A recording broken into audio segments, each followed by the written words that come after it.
আজ আমরা কোনো কাল্পনিক গল্প শুনব না। আজ আমরা শুনব এক সত্য ইতিহাসের গল্প, এমন এক সভ্যতার গল্প যা পৃথিবীকে আলো দেখিয়েছিল, আবার সময়ের স্রোতে হারিয়েও গিয়েছিল। আজকের রাতটি গভীর, চারপাশের পৃথিবী এখন শান্ত। সারাদিনের ক্লান্তি শেষে এখন সময় নিজের জন্য। বিছানায় শরীরটাকে একদম এলিয়ে দিন। আপনার হাত, পা, কাঁধ সব শিথিল করে দিন। চোখ বন্ধ করুন। অনুভব করুন আপনার ঘরে এক স্নিগ্ধ বাতাস বইছে। এই বাতাস আপনাকে বর্তমান সময় থেকে অনেক দূরে নিয়ে যাচ্ছে। আজ আমরা কোনো কাল্পনিক গল্প শুনব না। আজ আমরা শুনব এক সত্য ইতিহাসের গল্প, এমন এক সভ্যতার গল্প যা পৃথিবীকে আলো দেখিয়েছিল, আবার সময়ের স্রোতে হারিয়েও গিয়েছিল। জায়গাটির নাম স্পেন, কিন্তু আজ থেকে ১৩০০ বছর আগে এর নাম ছিল আল আন্দালুস। চলুন কল্পনার ডানায় ভর করে আমরা পিছিয়ে যাই ৭১১ খ্রিস্টাব্দে। তখন বসন্তকাল, ভূমধ্যসাগরের তীরে আমরা দাঁড়িয়ে আছি। আকাশটা গাঢ় নীল, সমুদ্রের নোনা বাতাস আপনার নাকে আসছে। আপনি শুনতে পাচ্ছেন গাংচিলি ডাক। ঢেউগুলো তীরের বালিতে আছড়ে পড়ছে, আবার ফিরে যাচ্ছে। এই ঢেউয়ের সাথেই ভেসে আসছে ইতিহাসের এক নতুন অধ্যায়। অন্ধকার ইউরোপ ও তারিখের আগমন ৭১১ খ্রিস্টাব্দ। ৭ম শতাব্দীর কথা। পুরো ইউরোপ তখন এক গভীর অমানিসায় নিমজ্জিত। যে রোমান সাম্রাজ্য একসময় পৃথিবী শাসন করত, সে রোমান সাম্রাজ্য এখন ভেঙে চুরমার হয়ে গেছে। স্পেনের শাসনভার তখন ভিসিগথ রাজাদের হাতে। রডেরিক ছিলেন তাদের রাজা, কিন্তু সেই শাসন ছিল বড়ই নিষ্ঠুর। সাধারণ মানুষের পেটে ভাত ছিল না, মনে শান্তি ছিল না। তারা আকাশের দিকে তাকিয়ে একজন ত্রাণকর্তার খোঁজ করত। ইউরোপের এই অংশটি তখন জ্ঞান বিজ্ঞান ভুলে কুসংস্কারে আচ্ছন্ন হয়ে পড়ে। রাস্তাঘাট নোংরা, শহরগুলো জরাজীর্ণ। ঠিক এমন এক সময়ে জিব্রাল্টার প্রণালীর ওপার থেকে এলো আশার আলো। তারিক বিন জিয়াদ। তিনি ছিলেন এক অকুতভয় মুসলিম সেনাপতি। তিনি আফ্রিকা থেকে সমুদ্র পাড়ি দিয়ে স্পেনের তীরে উপস্থিত হলেন। কল্পনা করুন সেই দৃশ্যটি।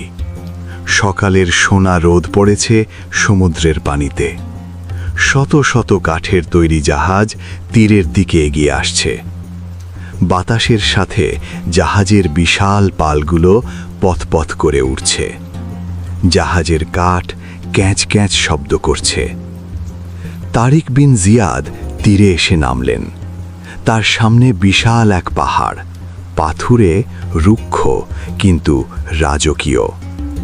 এই পাহাড়টি পরবর্তীকালে তার নাম ধারণ করবে, জবাল আল তারিক বা তারিকের পাহাড়, যা আজ লোকমুখে জিব্রাল্টার নামে পরিচিত। সৈন্যরা তীরে নামল। তারা ক্লান্ত, কিন্তু চোখে জয়ের স্বপ্ন। ঠিক তখনই তারিক বিন জিয়াদ এক অবিশ্বাস্য সিদ্ধান্ত নিলেন। তিনি জানতেন পিছু হটার সুযোগ থাকলে মানুষের মন দুর্বল হয়ে যায়। তাই তিনি হুকুম দিলেন, হে আমার সহযোদ্ধা, প্রিয় ভাইয়েরা, শোনো, আমাদের সবগুলো জাহাজে আগুন ধরিয়ে দাও।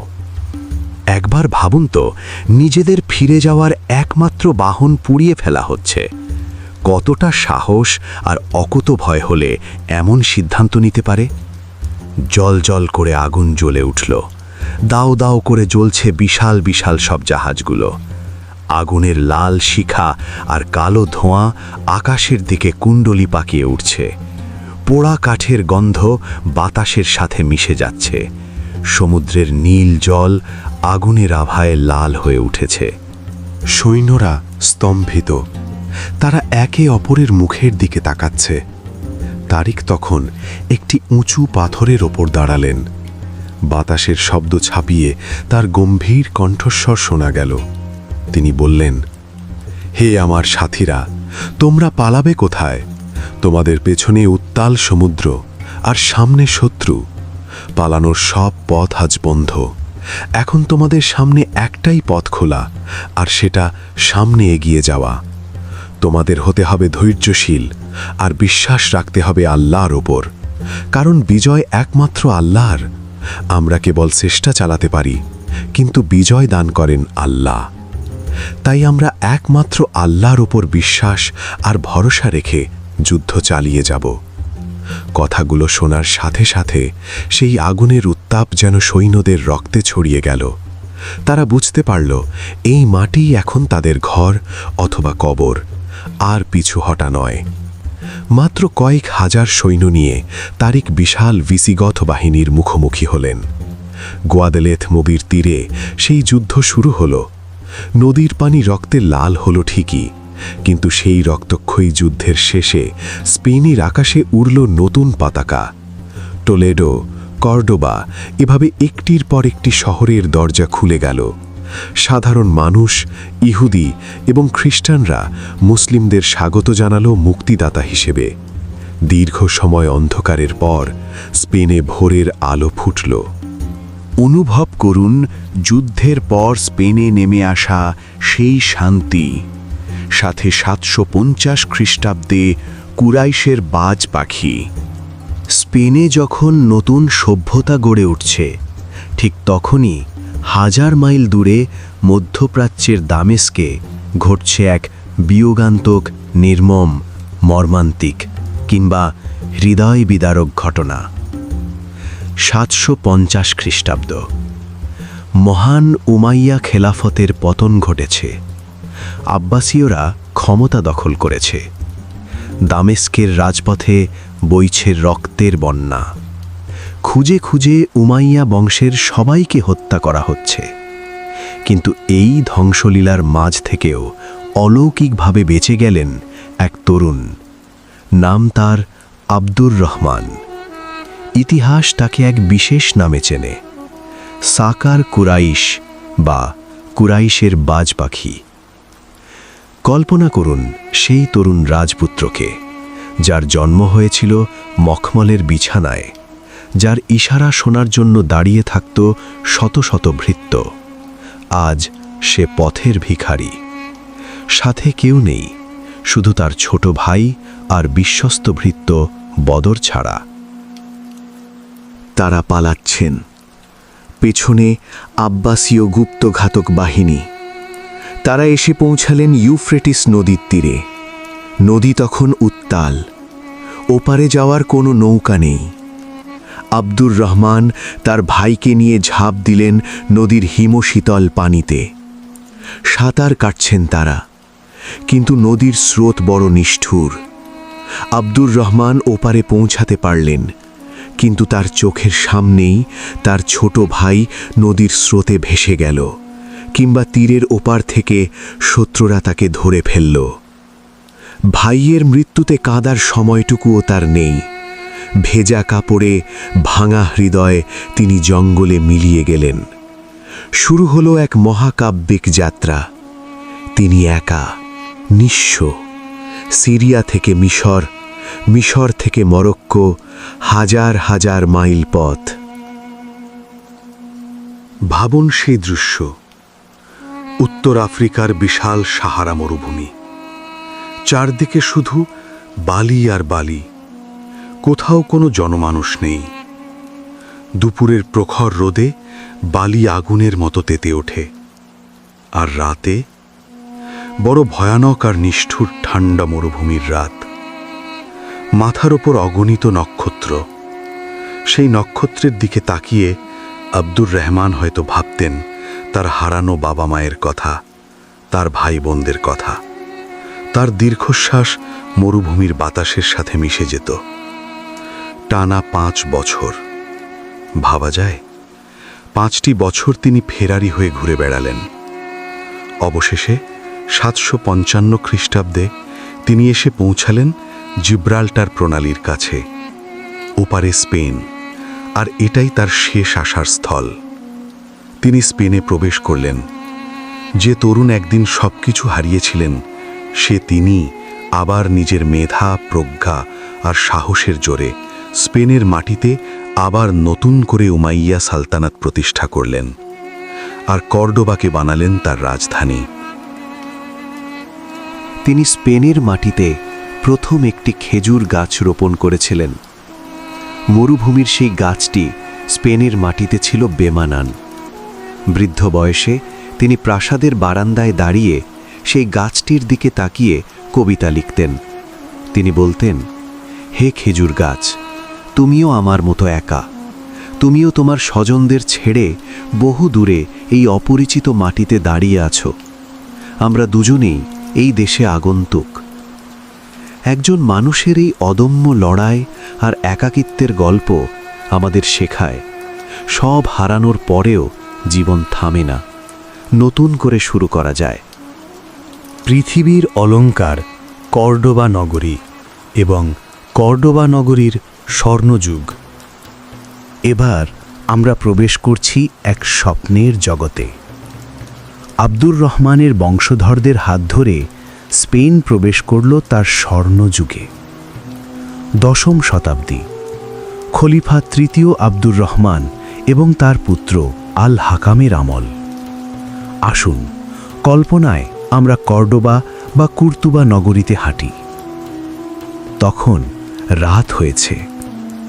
লন্ডনের রাস্তায় তখন হাঁটু সমান কাদা। প্যারিসের মানুষ তখন অন্ধকারে ঘর থেকে বেরোতে ভয় পায়। কিন্তু কর্ডোবা? ভাবুন তো, আপনি হাঁটছেন কর্ডোবার রাস্তা দিয়ে। রাস্তাগুলো সব নিখুঁতভাবে পাথরে বাঁধানো। রাস্তার দুই পাশে সারিবদ্ধভাবে জ্বলছে তেলের ল্যাম্প। পৃথিবীর ইতিহাসে প্রথম স্ট্রিট লাইট বা রাস্তার বাতি। সেই আলোর মালা বহুদূর পর্যন্ত চলে গেছে। আলো আঁধারির এক মায়াবী পরিবেশ। বাতাসটা বড় মিষ্টি, কারণ স্পেনের এই অংশে প্রতিটি বাড়ির আঙিনায়, রাস্তার মোড়ে মোড়ে লাগানো হয়েছে কমলা লেবু আর ডালিম গাছ। বাতাসের সাথে ভেসে আসছে ফুলের সুবাস।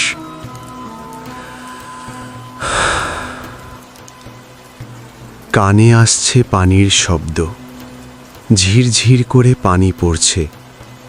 কর্ডোবা ছিল পানির শহর। শুষ্ক ইউরোপে তখন মানুষ বছরে একবার গোসল করাকেও বিলাসিতা ভাবত, আর কর্ডোবায় সেখানে ছিল 900টি পাবলিক বাথ বা হাম্মামখানা। ধনী গরিব সবাই সেখানে গিয়ে গরম পানি আর সুগন্ধি সাবান দিয়ে গোসল করত। পরিষ্কার পরিচ্ছন্ন সাদা সুতির পোশাকে পরে মানুষরা ঘুরে বেড়াচ্ছে। আর শহরটি ছিল বই প্রেমীদের স্বর্গ। খলিফা দ্বিতীয় আল হাকাম ছিলেন এক মহাজ্ঞানী শাসক। তিনি তার প্রাসাদে এক বিশাল লাইব্রেরি তৈরি করেছিলেন। কল্পনা করুন সেই লাইব্রেরিটি। বিশাল সব হলঘর, মেঝে থেকে ছাদ পর্যন্ত তাকে তাকে সাজানো বই আর বই। বাগদাদ, দামেসাক, কায়রো থেকে উটের পিঠে চড়ে এসেছে এই সব জ্ঞান ভাণ্ডার। লাইব্রেরিতে ছিল 4 লক্ষেরও বেশি বই। মোমবাতির মৃদু আলোয় বসে হাজার হাজার স্কলাররা এসব বইগুলো পড়ছেন। কেউ অনুবাদ করছেন গ্রিক দর্শন, কেউ গবেষণা করছেন নক্ষত্র নিয়ে, কেউ বা আবার লিখছেন চিকিৎসা শাস্ত্রের নতুন অধ্যায়। পিন পতন নীরবতা, শুধু পাতার খসখস শব্দ। এখানেই বাস করতেন আবুল কাসিম আল জাহরাউই, যাকে বলা হয় আধুনিক সার্জারির জনক। তিনি আবিষ্কার করেছিলেন এমন সব অপারেশন বা অস্ত্রোপচারের যন্ত্রপাতি যা আজও আধুনিক হাসপাতালে সামান্য পরিবর্তন করে ব্যবহার করা হয়। এই শহরেই এসেছিলেন জিরাব। তাকে বলা হতো ব্ল্যাক বার্ড বা কালো কোকিল। বাগদাদ থেকে আসা এই সঙ্গীতশিল্পী স্পেনে এক সাংস্কৃতিক বিপ্লব ঘটিয়েছিলেন। তিনি মানুষকে শিখিয়েছিলেন কিভাবে জীবনকে সুন্দর করতে হয়। তিনি বললেন, কাঁচের স্বচ্ছ গ্লাসে পানি খাওয়া স্বাস্থ্যের জন্য ভালো। তিনি বললেন, খাবার টেবিলে চামচ ব্যবহার করা উচিত। তিনিই প্রথম সিজনাল ফ্যাশন বা ঋতুভিত্তিক পোশাকের ধারণা দেন। শীতের পোশাক হবে ভারী আর রঙের, গরমের পোশাক হবে হালকা আর সাদা। আজকের দিনে আমরা যে শ্যাম্পু বা টুথপেস্ট ব্যবহার করি, তারও আদি ধারণা দিয়েছিলেন এই জিরাব। কর্দোবা তখন শুধু একটি শহর নয়, এটি ছিল লাইফস্টাইলের এক মহাজগৎ। আলহামরার স্বপ্ন ও বিষাদ। সময়টা 1238 থেকে 1492 খ্রিস্টাব্দ। এক যুগ গড়িয়ে আরেক যুগ আসে। সব পূর্ণিমার শেষেই যেমন অমাবস্যা আসে, তেমনি স্পেনের মুসলিম শাসনের সূর্য ঢলে পড়তে শুরু করল একটা সময়। উমাইয়াদের পতন হল, স্পেন টুকরো টুকরো হয়ে গেল ছোট ছোট রাজ্যে, যাদের বলা হতো তাইফা। কিন্তু এই ভাঙা গড়ার মাঝেও গ্রানাডার শেষ শাসকরা, মানে নাসরি রাজবংশ, তারা পৃথিবীকে উপহার দিলেন এক স্থাপত্যের বিস্ময়, যার নাম আলহামরা প্রাসাদ।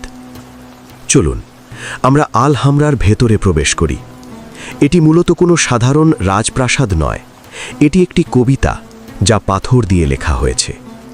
লালচে মাটির তৈরি এই দুর্গ পাহাড়ের ওপর দাঁড়িয়ে আছে। অস্তগামী সূর্যের আলো যখন এর গায়ে পড়ে, তখন পুরো প্রাসাদটি আগুনের মতো লাল হয়ে জ্বলে ওঠে। এজন্যই একে বলা হয় আলহামরা বা লাল কেল্লা। ভেতরে ঢুকতেই এক শীতল প্রশান্তি আপনাকে ঘিরে ধরবে। দেয়ালের গায়ে জ্যামিতিক নকশা বা জিওমেট্রিক প্যাটার্ন, হাজার হাজার ছোট ছোট টাইলস দিয়ে তৈরি সেই নকশা। দেয়ালের গায়ে ক্যালিগ্রাফিতে বারবার লেখা আছে একটি বাক্য, লা গালিবা ইল্লাল্লাহ, অর্থাৎ আল্লাহ ছাড়া কোনো বিজয়ী নেই। আমরা এখন দাঁড়িয়ে আছি কোর্ট অফ লায়ন্স বা সিংহ চত্বরে। মাঝখানে শ্বেত পাথরের তৈরি একটি ভোয়ারা, তাকে ঘিরে আছে 12টি মার্বেলের সিংহ। সিংহগুলোর মুখ দিয়ে অনবরত পানি পড়ছে। পানির এই শব্দ টিপ টিপ টিপ, যেন সময়ের চলে যাওয়ার শব্দ। আলহামরার বাগানটির নাম জেনারেল লাইফ বা জান্নাতুল আরিফ। সেখানে সারি সারি সাইপ্রাস গাছ প্রহরীর মতো দাঁড়িয়ে আছে। গোলাপ, জ্যাসমিন আর লিলি ফুলের গন্ধে বাতাস ভারী হয়ে আছে। জানলা দিয়ে তাকালে নিচে দেখা যায় গ্রানাডা শহর আর দূরে তুষার শুভ্র সিয়েরা নেভাদা পর্বতমালা। এই প্রাসাদের সৌন্দর্য মানুষকে মোহিত করে, কিন্তু এর বাতাসে মিশে আছে এক গভীর বিষাদ। কারণ এর নির্মাতারা জানতেন তাদের সময় শেষ হয়ে আসছে। 1492 সাল। ইতিহাসের চাকা তার শেষ পাক খাচ্ছে। শুধু গ্রানাডাই তখন স্পেনের শেষ এবং একমাত্র মুসলিম দুর্গ। রাজা ফার্ডিনান্ড এবং রানী ইসাবেলার বিশাল খ্রিস্টান বাহিনী শহরটি ঘিরে রেখেছে। গ্রানাডার শেষ সুলতান আবু আবদুল্লাহ বা বোয়াবদিল, তিনি বুঝতে পারলেন যুদ্ধ করে আর লাভ নেই। রক্তপাত এড়াতে তিনি আত্মসমর্পণের সিদ্ধান্ত নিলেন। 2 জানুয়ারি সুলতান বোয়াবদিল আলহামরার চাবি তুলে দিলেন ফার্ডিনান্ডের হাতে। এই সুবাদেই স্পেনে 800 বছরের মুসলিম শাসনের অবসান হল।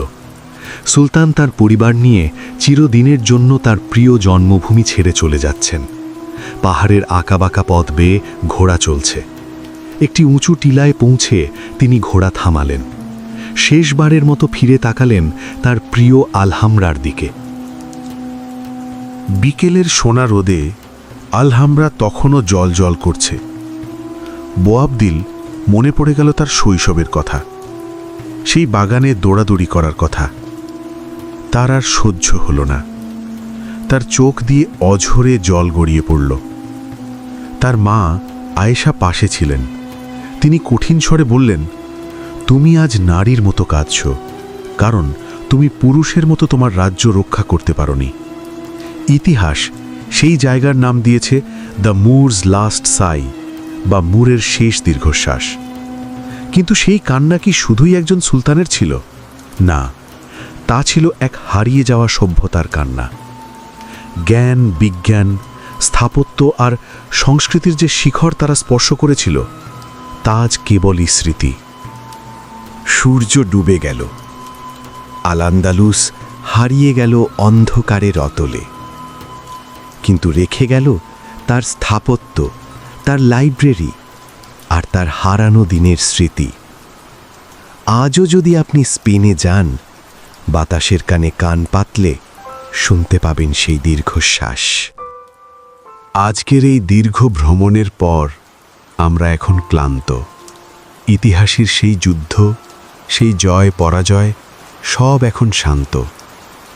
কর্ডোবার সেই রাস্তাগুলো এখন নিস্তব্ধ। আলহামরার ফোয়ারাগুলো আজও সেই পুরনো দিনের গান গায়। কল্পনা করুন, আপনি এখন আলহামরার সেই বাগানে শুয়ে আছেন। আপনার চারপাশে ফুলের সুবাস, আকাশের তারারা মিটমিট করে জ্বলছে। সেই 1000 বছর আগের বাতাস আপনার কপালে হাত বুলিয়ে দিচ্ছে। সব কিছু শান্ত, নীরব, নিথর। আল আন্দালুসের সেই সোনালি দিনগুলোর স্মৃতি এখন আপনার স্বপ্নে। শরীরটাকে একদম ছেড়ে দিন ঘুমের কোলে। শুভরাত্রি, ভালো থাকুন, শান্তি বর্ষিত হোক আপনার ওপর। আজ আমরা কোনো কাল্পনিক গল্প শুনব না, আজ আমরা শুনব এক সত্য ইতিহাসের গল্প।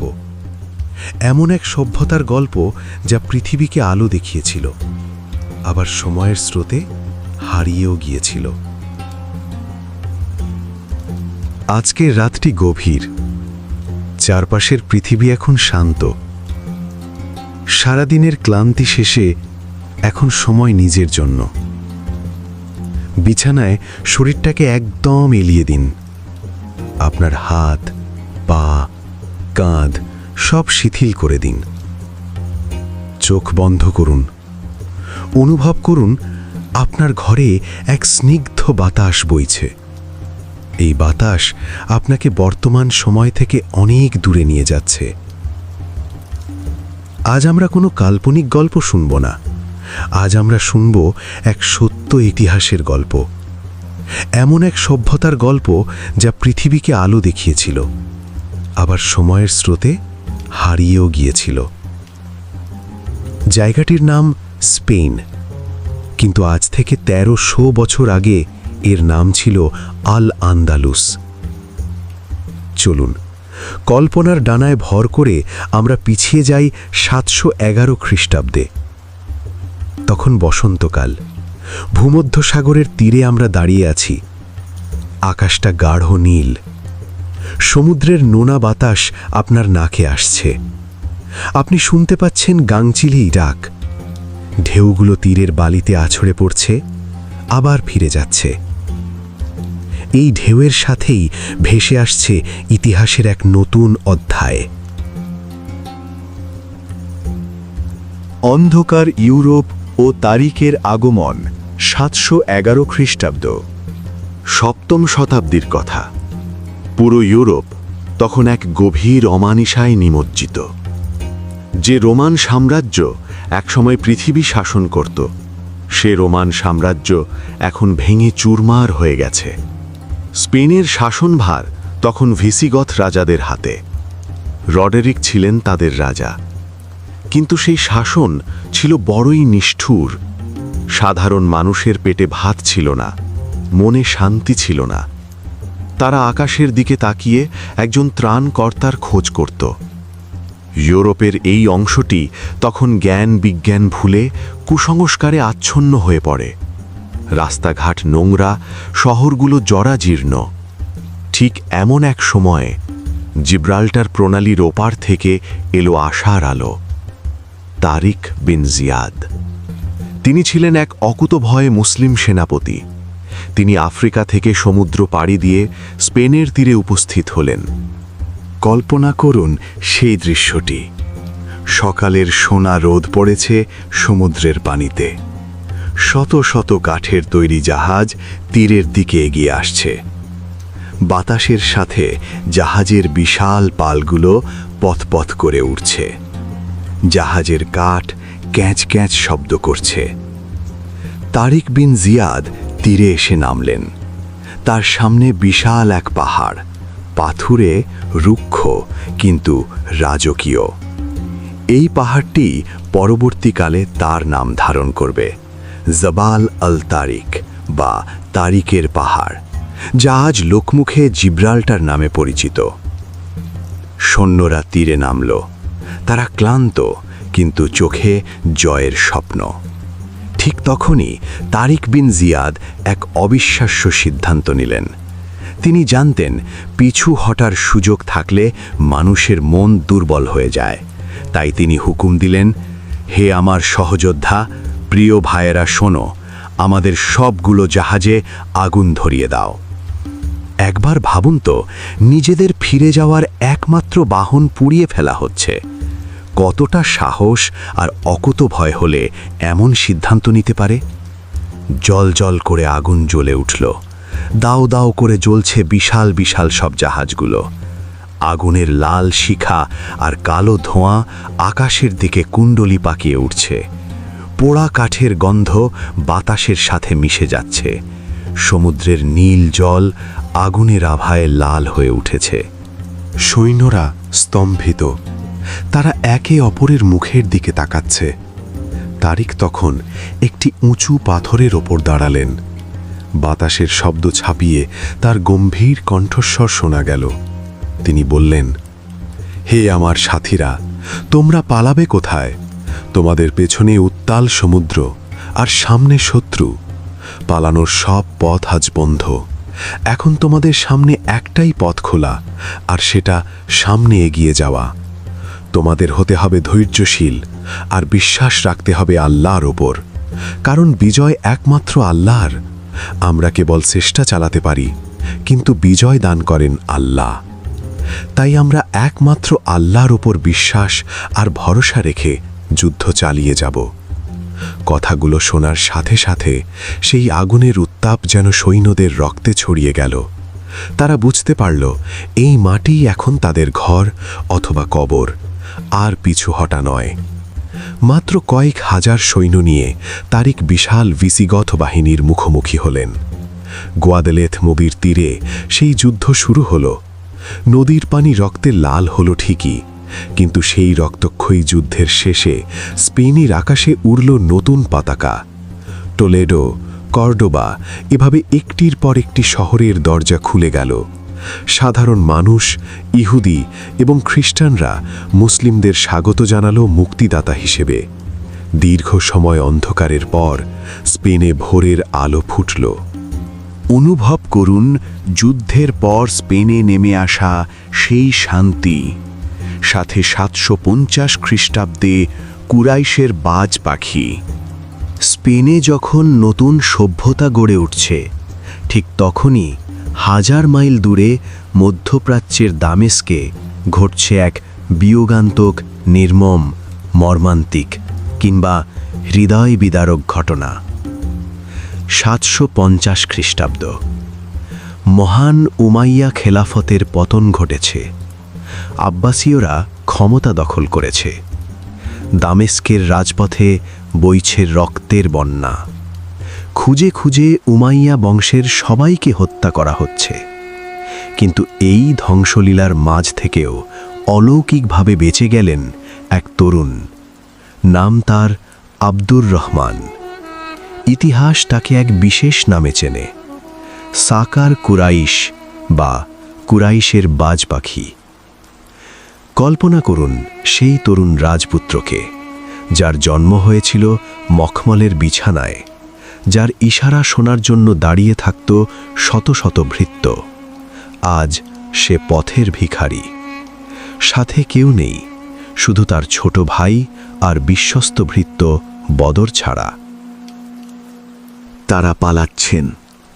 পেছনে আব্বাসীয় গুপ্তঘাতক বাহিনী। তারা এসে পৌঁছালেন ইউফ্রেটিস নদীর তীরে। নদী তখন উত্তাল, ওপারে যাওয়ার কোনো নৌকা নেই। আব্দুর রহমান তার ভাইকে নিয়ে ঝাঁপ দিলেন নদীর হিমশীতল পানিতে। সাঁতার কাটছেন তারা, কিন্তু নদীর স্রোত বড় নিষ্ঠুর। আব্দুর রহমান ওপারে পৌঁছাতে পারলেন, কিন্তু তার চোখের সামনেই তার ছোট ভাই নদীর স্রোতে ভেসে গেল, কিংবা তীরের ওপার থেকে শত্রুরা তাকে ধরে ফেলল। ভাইয়ের মৃত্যুতে কাঁদার সময়টুকুও তার নেই। ভেজা কাপড়ে ভাঙা হৃদয়ে তিনি জঙ্গলে মিলিয়ে গেলেন। শুরু হলো এক মহাকাব্যিক যাত্রা। তিনি একা, নিঃস্ব। সিরিয়া থেকে মিশর, মিশর থেকে মরক্কো, হাজার হাজার মাইল পথ। ভাবুন সেই দৃশ্য। উত্তর আফ্রিকার বিশাল সাহারা মরুভূমি, চারদিকে শুধু বালি আর বালি, কোথাও কোনো জনমানুষ নেই। দুপুরের প্রখর রোদে বালি আগুনের মতো তেতে ওঠে, আর রাতে বড় ভয়ানক আর নিষ্ঠুর ঠান্ডা মরুভূমির রাত। মাথার ওপর অগণিত নক্ষত্র। সেই নক্ষত্রের দিকে তাকিয়ে আব্দুর রহমান হয়তো ভাবতেন তার হারানো বাবা মায়ের কথা, তার ভাই বোনদের কথা। তার দীর্ঘশ্বাস মরুভূমির বাতাসের সাথে মিশে যেত। টানা 5 বছর। ভাবা যায়, 5টি বছর তিনি ফেরারি হয়ে ঘুরে বেড়ালেন। অবশেষে 755 খ্রিস্টাব্দে তিনি এসে পৌঁছালেন জিব্রাল্টার প্রণালীর কাছে, ওপারে স্পেন, আর এটাই তার শেষ আসার স্থল। তিনি স্পেনে প্রবেশ করলেন। যে তরুণ একদিন সবকিছু হারিয়েছিলেন, সে তিনি আবার নিজের মেধা, প্রজ্ঞা আর সাহসের জোরে স্পেনের মাটিতে আবার নতুন করে উমাইয়া সালতানাত প্রতিষ্ঠা করলেন, আর কর্ডোবাকে বানালেন তার রাজধানী। তিনি স্পেনের মাটিতে প্রথম একটি খেজুর গাছ রোপণ করেছিলেন। মরুভূমির সেই গাছটি স্পেনের মাটিতে ছিল বেমানান। বৃদ্ধ বয়সে তিনি প্রাসাদের বারান্দায় দাঁড়িয়ে সেই গাছটির দিকে তাকিয়ে কবিতা লিখতেন। তিনি বলতেন, হে খেজুর গাছ, তুমিও আমার মতো একা। তুমিও তোমার স্বজনদের ছেড়ে বহু দূরে এই অপরিচিত মাটিতে দাঁড়িয়ে আছো। আমরা দুজনেই এই দেশে আগন্তুক। একজন মানুষের এই অদম্য লড়াই আর একাকিত্বের গল্প আমাদের শেখায়, সব হারানোর পরেও জীবন থামে না, নতুন করে শুরু করা যায়। পৃথিবীর অলঙ্কার কর্ডোবা নগরী এবং কর্ডোবা নগরীর স্বর্ণযুগ। এবার আমরা প্রবেশ করছি এক স্বপ্নের জগতে। আব্দুর রহমানের বংশধরদের হাত ধরে স্পেন প্রবেশ করল তার স্বর্ণযুগে। 10ম শতাব্দী, খলিফা তৃতীয় আব্দুর রহমান এবং তার পুত্র আল হাকামের আমল। আসুন, কল্পনায় আমরা কর্ডোবা বা কুর্তুবা নগরীতে হাঁটি। তখন রাত হয়েছে। লন্ডনের রাস্তায় তখন হাঁটু সমান কাদা। প্যারিসের মানুষ তখন অন্ধকারে ঘর থেকে বেরোতে ভয় পায়। কিন্তু কর্ডোবা? ভাবুন তো, আপনি হাঁটছেন কর্ডোবার রাস্তা দিয়ে। রাস্তাগুলো সব নিখুঁতভাবে পাথরে বাঁধানো। রাস্তার দুই পাশে সারিবদ্ধভাবে জ্বলছে তেলের ল্যাম্প। পৃথিবীর ইতিহাসে প্রথম স্ট্রিট লাইট বা রাস্তার বাতি। সেই আলোর মালা বহু দূর পর্যন্ত চলে গেছে। আলো আঁধারির এক মায়াবী পরিবেশ। বাতাসটা বড় মিষ্টি, কারণ স্পেনের এই অংশে প্রতিটি বাড়ির আঙিনায়, রাস্তার মোড়ে মোড়ে লাগানো হয়েছে কমলা লেবু আর ডালিম গাছ। বাতাসের সাথে ভেসে আসছে ফুলের সুবাস।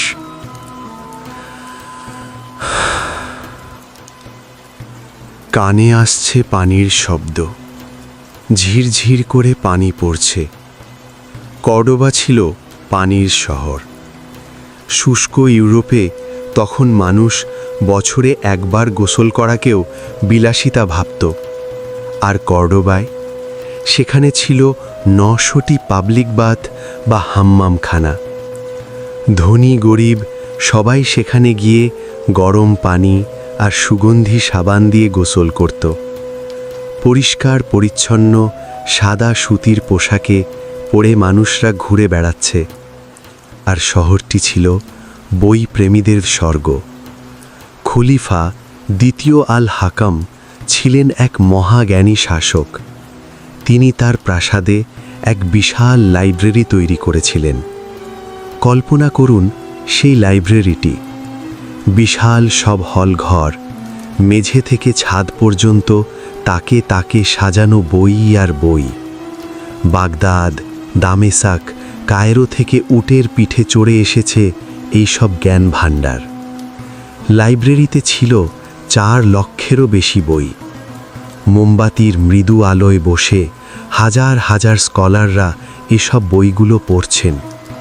কেউ অনুবাদ করছেন গ্রিক দর্শন, কেউ গবেষণা করছেন নক্ষত্র নিয়ে, কেউ বা আবার লিখছেন চিকিৎসা শাস্ত্রের নতুন অধ্যায়।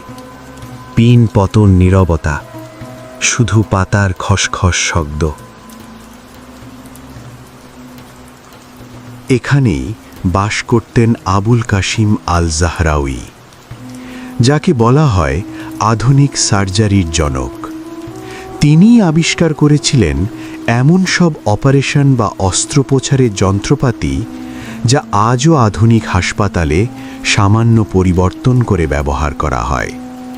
এই শহরেই এসেছিলেন জিরাব। তাকে বলা হতো ব্ল্যাক বার্ড বা কালো কোকিল।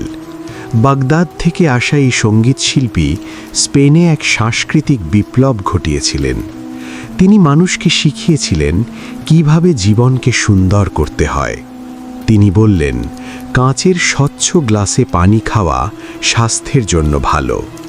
তিনি বললেন, খাবার টেবিলে চামচ ব্যবহার করা উচিত। তিনি প্রথম সিজনাল ফ্যাশন বা ঋতুভিত্তিক পোশাকের ধারণা দেন। শীতের পোশাক হবে ভারী আর রঙের, গরমের পোশাক হবে হালকা আর সাদা। আজকের দিনে আমরা যে শ্যাম্পু বা টুথপেস্ট ব্যবহার করি তারও আদি ধারণা দিয়েছিলেন এই জিরাব। কর্দোবা তখন শুধু একটি শহর নয়, এটি ছিল লাইফস্টাইলের এক মহাজগৎ। আলহামরার স্বপ্ন ও বিষাদ। সময়টা 1238 থেকে 1492 খ্রিস্টাব্দ। এক যুগ গড়িয়ে আরেক যুগ আসে। সব পূর্ণিমার শেষেই যেমন অমাবস্যা আসে, তেমনি স্পেনের মুসলিম শাসনের সূর্য ঢলে পড়তে শুরু করলো একটা সময়। উমাইয়াদের পতন হলো, স্পেন টুকরো টুকরো হয়ে গেল ছোট ছোট রাজ্যে, যাদের বলা হতো তাইফা। কিন্তু এই ভাঙা গড়ার মাঝেও গ্রানাডার শেষ শাসকরা, মানে নাসরি রাজবংশ, তারা পৃথিবীকে উপহার দিলেন এক স্থাপত্যের বিস্ময়, যার নাম আলহামরা প্রাসাদ। চলুন আমরা আলহামরার ভেতরে প্রবেশ করি। এটি মূলত কোনো সাধারণ রাজপ্রাসাদ নয়, এটি একটি কবিতা যা পাথর দিয়ে লেখা হয়েছে। লালচে মাটির তৈরি এই দুর্গ পাহাড়ের ওপর দাঁড়িয়ে আছে। অস্তগামী সূর্যের আলো যখন এর গায়ে পড়ে তখন পুরো প্রাসাদটি আগুনের মতো লাল হয়ে জ্বলে ওঠে। এজন্যই একে বলা হয় আলহামরা বা লাল কেল্লা। ভেতরে ঢুকতেই এক শীতল প্রশান্তি আপনাকে ঘিরে ধরবে।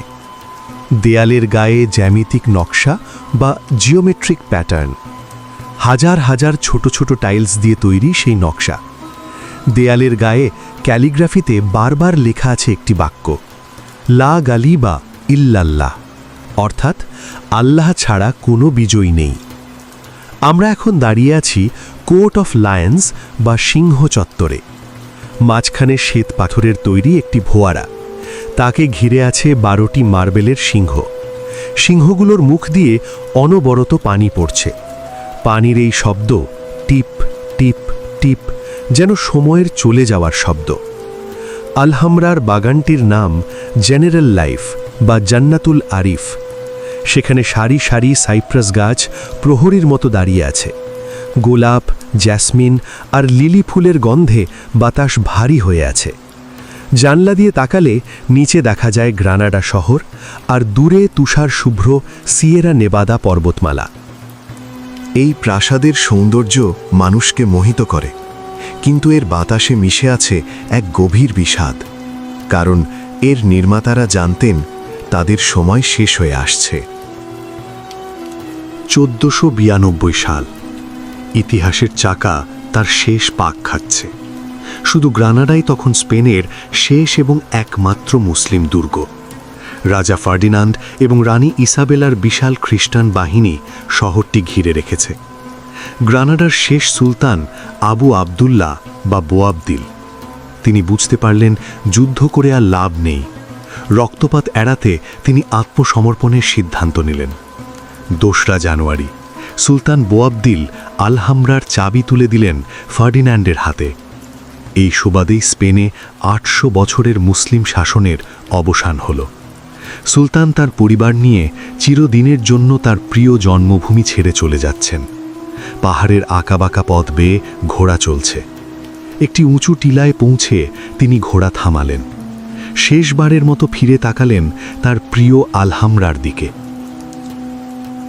বিকেলের সোনা রোদে আলহামরা তখনও জল করছে। বোয়াবদিল মনে পড়ে গেল তার শৈশবের কথা, সেই বাগানে দৌড়াদৌড়ি করার কথা।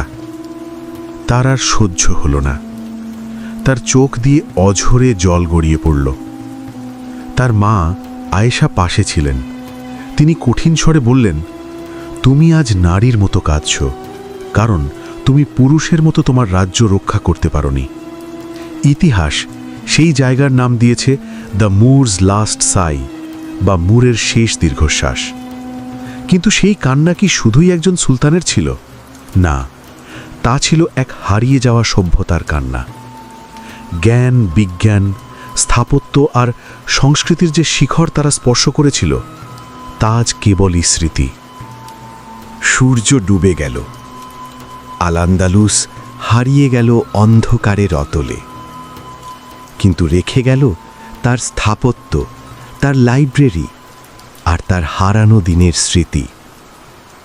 আজও যদি আপনি স্পেনে যান, বাতাসের কানে কান পাতলে শুনতে পাবেন সেই দীর্ঘশ্বাস।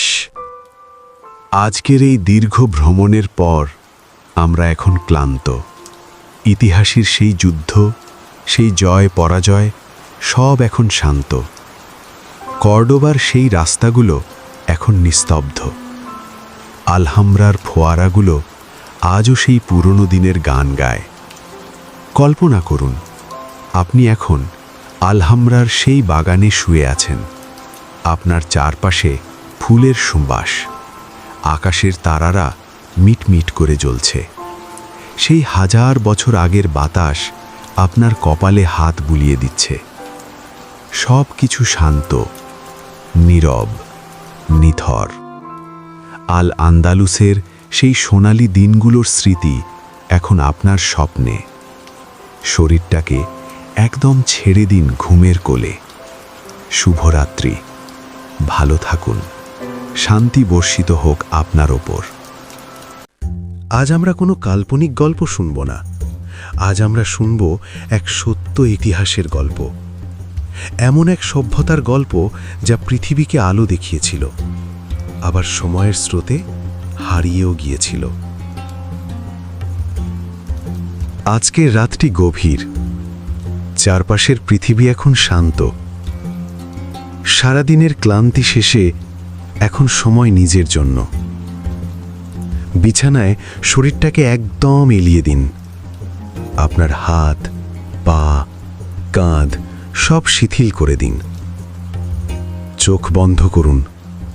অনুভব করুন আপনার ঘরে এক স্নিগ্ধ বাতাস বইছে। এই বাতাস আপনাকে বর্তমান সময় থেকে অনেক দূরে নিয়ে যাচ্ছে।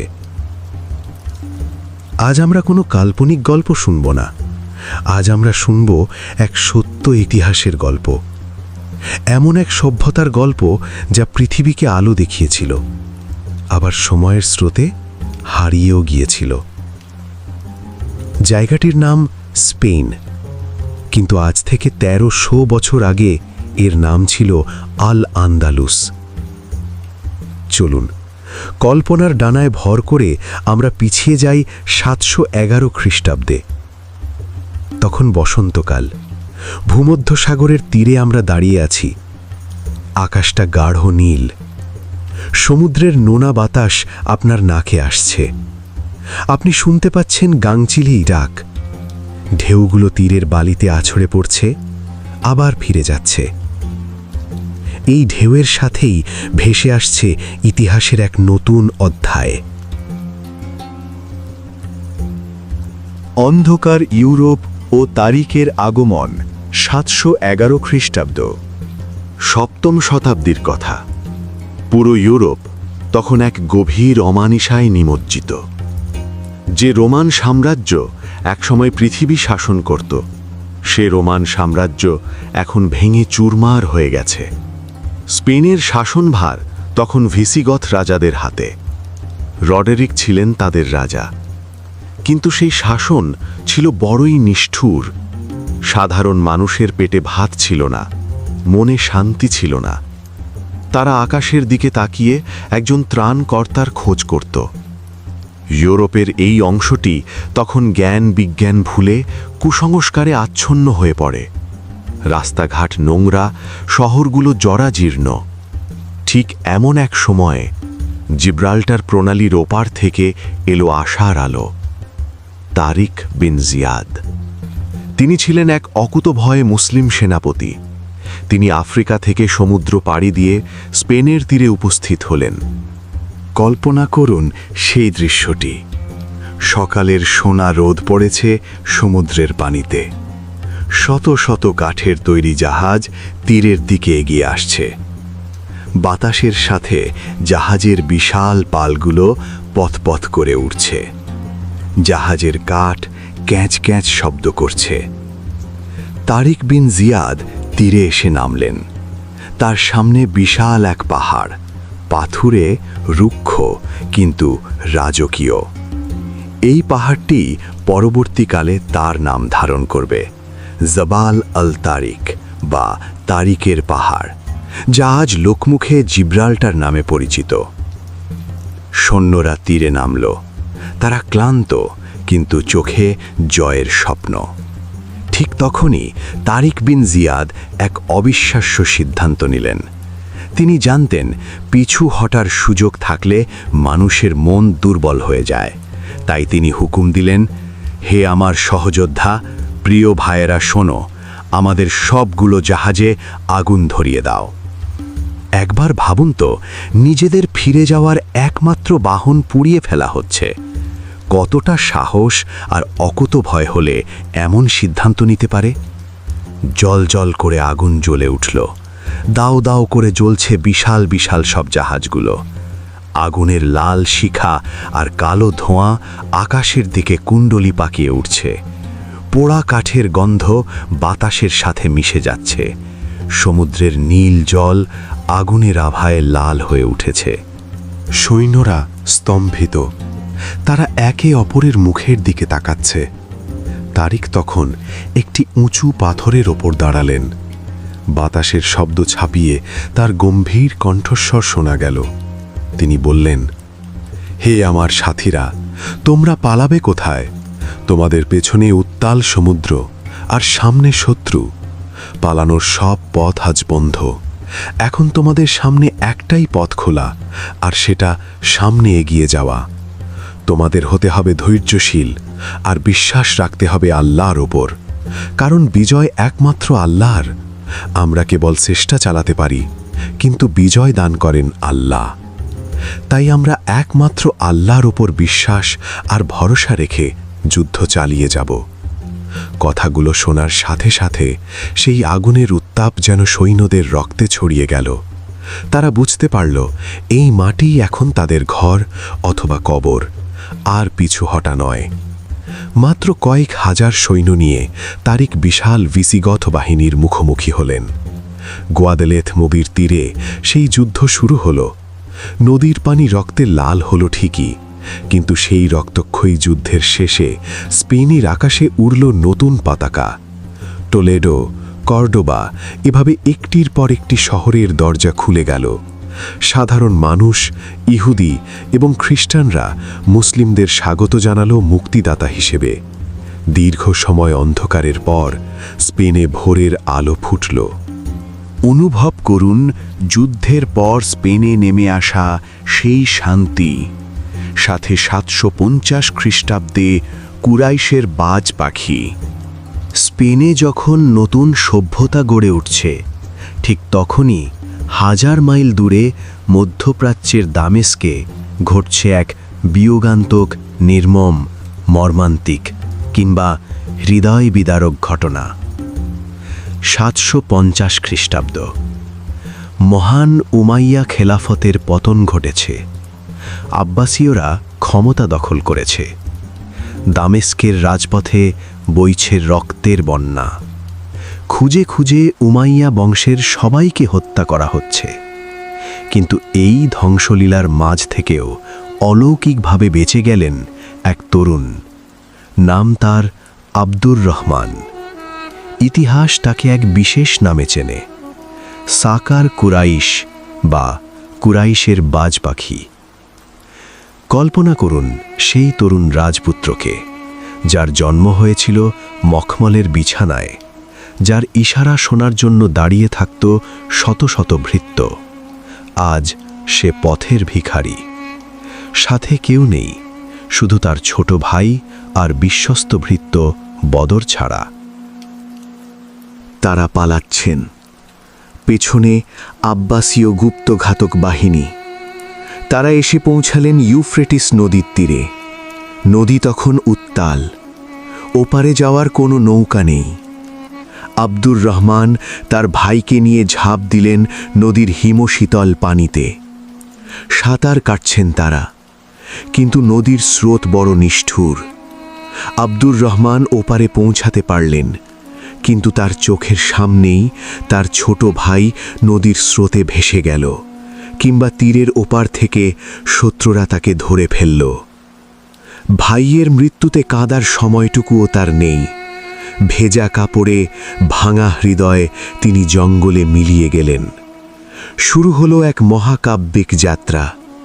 তিনি একা, নিঃস্ব। সিরিয়া থেকে মিশর, মিশর থেকে মরক্কো, হাজার হাজার মাইল পথ। ভাবুন সেই দৃশ্য। উত্তর আফ্রিকার বিশাল সাহারা মরুভূমি, চারদিকে শুধু বালি আর বালি, কোথাও কোনো জনমানুষ নেই। দুপুরের প্রখর রোদে বালি আগুনের মতো তেতে ওঠে, আর রাতে বড় ভয়ানক আর নিষ্ঠুর ঠান্ডা মরুভূমির রাত। মাথার ওপর অগণিত নক্ষত্র। সেই নক্ষত্রের দিকে তাকিয়ে আব্দুর রহমান হয়তো ভাবতেন তার হারানো বাবা মায়ের কথা, তার ভাই বোনদের কথা। তার দীর্ঘশ্বাস মরুভূমির বাতাসের সাথে মিশে যেত। টানা 5 বছর। ভাবা যায়, 5টি বছর তিনি ফেরারি হয়ে ঘুরে বেড়ালেন। অবশেষে 755 খ্রিস্টাব্দে তিনি এসে পৌঁছালেন জিব্রাল্টার প্রণালীর কাছে, ওপারে স্পেন। আর এটাই তার শেষ আসার স্থল। তিনি স্পেনে প্রবেশ করলেন। যে তরুণ একদিন সবকিছু হারিয়েছিলেন, তিনি আবার নিজের মেধা, প্রজ্ঞা আর সাহসের জোরে স্পেনের মাটিতে আবার নতুন করে উমাইয়া সালতানাত প্রতিষ্ঠা করলেন, আর কর্ডোবাকে বানালেন তার রাজধানী। তিনি স্পেনের মাটিতে প্রথম একটি খেজুর গাছ রোপণ করেছিলেন। মরুভূমির সেই গাছটি স্পেনের মাটিতে ছিল বেমানান। বৃদ্ধ বয়সে তিনি প্রাসাদের বারান্দায় দাঁড়িয়ে সেই গাছটির দিকে তাকিয়ে কবিতা লিখতেন। তিনি বলতেন, হে খেজুর গাছ, তুমিও আমার মতো একা। তুমিও তোমার স্বজনদের ছেড়ে বহু দূরে এই অপরিচিত মাটিতে দাঁড়িয়ে আছো। আমরা দুজনেই এই দেশে আগন্তুক। একজন মানুষের এই অদম্য লড়াই আর একাকিত্বের গল্প আমাদের শেখায়, সব হারানোর পরেও জীবন থামে না, নতুন করে শুরু করা যায়। পৃথিবীর অলঙ্কার কর্ডোবা নগরী এবং কর্ডোবা নগরীর স্বর্ণযুগ। এবার আমরা প্রবেশ করছি এক স্বপ্নের জগতে। আব্দুর রহমানের বংশধরদের হাত ধরে স্পেন প্রবেশ করল তার স্বর্ণযুগে। 10ম শতাব্দী, খলিফা তৃতীয় আব্দুর রহমান এবং তার পুত্র আল হাকামের আমল। আসুন, কল্পনায় আমরা কর্ডোবা বা কুর্তুবা নগরীতে হাঁটি। তখন রাত হয়েছে। লন্ডনের রাস্তায় তখন হাঁটু সমান কাদা। প্যারিসের মানুষ তখন অন্ধকারে ঘর থেকে বেরোতে ভয় পায়। কিন্তু কর্ডোবা? ভাবুন তো, আপনি হাঁটছেন কর্ডোবার রাস্তা দিয়ে। রাস্তাগুলো সব নিখুঁতভাবে পাথরে বাঁধানো। রাস্তার দুই পাশে সারিবদ্ধভাবে জ্বলছে তেলের ল্যাম্প, পৃথিবীর ইতিহাসে প্রথম স্ট্রিট লাইট বা রাস্তার বাতি। সেই আলোর মালা বহুদূর পর্যন্ত চলে গেছে, আলো আঁধারির এক মায়াবী পরিবেশ। বাতাসটা বড় মিষ্টি, কারণ স্পেনের এই অংশে প্রতিটি বাড়ির আঙিনায় রাস্তার মোড়ে মোড়ে লাগানো হয়েছে কমলা লেবু আর ডালিম গাছ। বাতাসের সাথে ভেসে আসছে ফুলের সুবাস।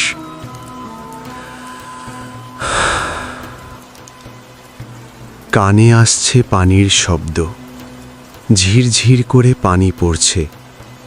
কর্ডোবা ছিল পানির শহর। শুষ্ক ইউরোপে তখন মানুষ বছরে একবার গোসল করাকেও বিলাসিতা ভাবত, আর কর্ডোবায় সেখানে ছিল 900টি পাবলিক বাথ বা হাম্মামখানা। ধনী গরিব সবাই সেখানে গিয়ে গরম পানি আর সুগন্ধি সাবান দিয়ে গোসল করত। পরিষ্কার পরিচ্ছন্ন সাদা সুতির পোশাকে পরে মানুষরা ঘুরে বেড়াচ্ছে, আর শহরটি ছিল বই প্রেমীদের স্বর্গ। খলিফা দ্বিতীয় আল হাকাম ছিলেন এক মহাজ্ঞানী শাসক। তিনি তার প্রাসাদে এক বিশাল লাইব্রেরি তৈরি করেছিলেন। কল্পনা করুন সেই লাইব্রেরিটি, বিশাল সব হলঘর, মেঝে থেকে ছাদ পর্যন্ত তাকে তাকে সাজানো বই আর বই। বাগদাদ, দামেসাক, কায়রো থেকে উটের পিঠে চড়ে এসেছে এই সব জ্ঞান ভাণ্ডার। লাইব্রেরিতে ছিল 4 লক্ষেরও বেশি বই। মোমবাতির মৃদু আলোয় বসে হাজার হাজার স্কলাররা এসব বইগুলো পড়ছেন। কেউ অনুবাদ করছেন গ্রিক দর্শন, কেউ গবেষণা করছেন নক্ষত্র নিয়ে, কেউ বা আবার লিখছেন চিকিৎসা শাস্ত্রের নতুন অধ্যায়। পিন পতন নীরবতা, শুধু পাতার খসখস শব্দ। এখানেই বাস করতেন আবুল কাশিম আল জাহরাউই, যাকে বলা হয় আধুনিক সার্জারির জনক। তিনি আবিষ্কার করেছিলেন এমন সব অপারেশন বা অস্ত্রোপচারের যন্ত্রপাতি যা আজও আধুনিক হাসপাতালে সামান্য পরিবর্তন করে ব্যবহার করা হয়। এই শহরেই এসেছিলেন জিরাব। তাকে বলা হতো ব্ল্যাক বার্ড বা কালো কোকিল। বাগদাদ থেকে আসা এই সঙ্গীতশিল্পী স্পেনে এক সাংস্কৃতিক বিপ্লব ঘটিয়েছিলেন। তিনি মানুষকে শিখিয়েছিলেন কিভাবে জীবনকে সুন্দর করতে হয়। তিনি বললেন, কাঁচের স্বচ্ছ গ্লাসে পানি খাওয়া স্বাস্থ্যের জন্য ভালো। তিনি বললেন, খাবার টেবিলে চামচ ব্যবহার করা উচিত। তিনি প্রথম সিজনাল ফ্যাশন বা ঋতুভিত্তিক পোশাকের ধারণা দেন। শীতের পোশাক হবে ভারী আর রঙের, গরমের পোশাক হবে হালকা আর সাদা। আজকের দিনে আমরা যে শ্যাম্পু বা টুথপেস্ট ব্যবহার করি তারও আদি ধারণা দিয়েছিলেন এই জিরাব। কর্দোবা তখন শুধু একটি শহর নয়, এটি ছিল লাইফস্টাইলের এক মহাজগৎ। আলহামরার স্বপ্ন ও বিষাদ। সময়টা 1238 থেকে 1492 খ্রিস্টাব্দ। এক যুগ গড়িয়ে আরেক যুগ আসে। সব পূর্ণিমার শেষেই যেমন অমাবস্যা আসে, তেমনি স্পেনের মুসলিম শাসনের সূর্য ঢলে পড়তে শুরু করল একটা সময়। উমাইয়াদের পতন হল, স্পেন টুকরো টুকরো হয়ে গেল ছোট ছোট রাজ্যে, যাদের বলা হতো তাইফা। কিন্তু এই ভাঙা গড়ার মাঝেও গ্রানাডার শেষ শাসকরা, মানে নাসরি রাজবংশ, তারা পৃথিবীকে উপহার দিলেন এক স্থাপত্যের বিস্ময়, যার নাম আলহামরা প্রাসাদ। চলুন আমরা আলহামরার ভেতরে প্রবেশ করি। এটি মূলত কোনো সাধারণ রাজপ্রাসাদ নয়, এটি একটি কবিতা যা পাথর দিয়ে লেখা হয়েছে। লালচে মাটির তৈরি এই দুর্গ পাহাড়ের ওপর দাঁড়িয়ে আছে। অস্তগামী সূর্যের আলো যখন এর গায়ে পড়ে তখন পুরো প্রাসাদটি আগুনের মতো লাল হয়ে জ্বলে ওঠে। এজন্যই একে বলা হয় আলহামরা বা লাল কেল্লা। ভেতরে ঢুকতেই এক শীতল প্রশান্তি আপনাকে ঘিরে ধরবে। দেয়ালের গায়ে জ্যামিতিক নকশা বা জিওমেট্রিক প্যাটার্ন, হাজার হাজার ছোট ছোট টাইলস দিয়ে তৈরি সেই নকশা।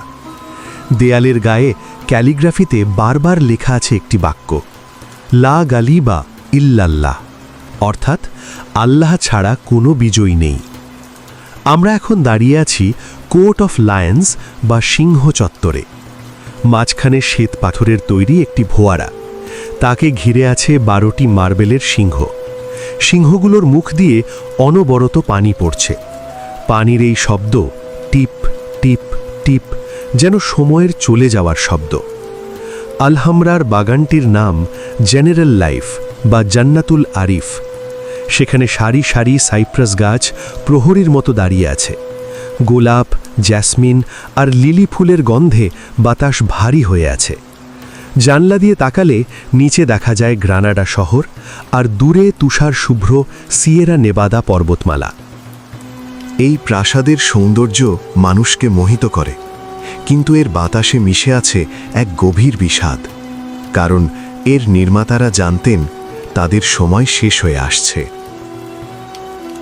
1492 সাল, ইতিহাসের চাকা তার শেষ পাক খাচ্ছে। শুধু গ্রানাডাই তখন স্পেনের শেষ এবং একমাত্র মুসলিম দুর্গ। রাজা ফার্ডিনান্ড এবং রানী ইসাবেলার বিশাল খ্রিস্টান বাহিনী শহরটি ঘিরে রেখেছে। গ্রানাডার শেষ সুলতান আবু আবদুল্লাহ বা বোয়াবদিল, তিনি বুঝতে পারলেন যুদ্ধ করে আর লাভ নেই। রক্তপাত এড়াতে তিনি আত্মসমর্পণের সিদ্ধান্ত নিলেন। 2 জানুয়ারি সুলতান বোয়াবদিল আলহামরার চাবি তুলে দিলেন ফার্ডিনান্ডের হাতে। এই সুবাদেই স্পেনে 800 বছরের মুসলিম শাসনের অবসান হল।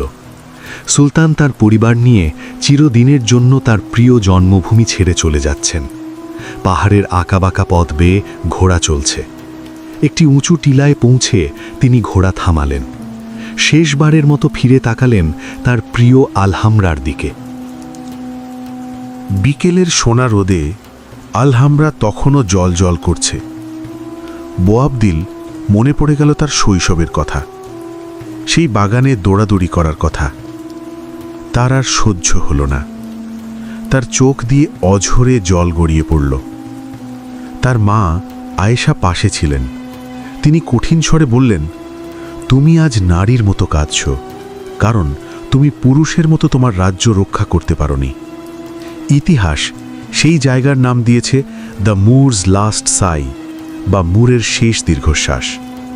কিন্তু সেই কান্না কি শুধুই একজন সুলতানের ছিল?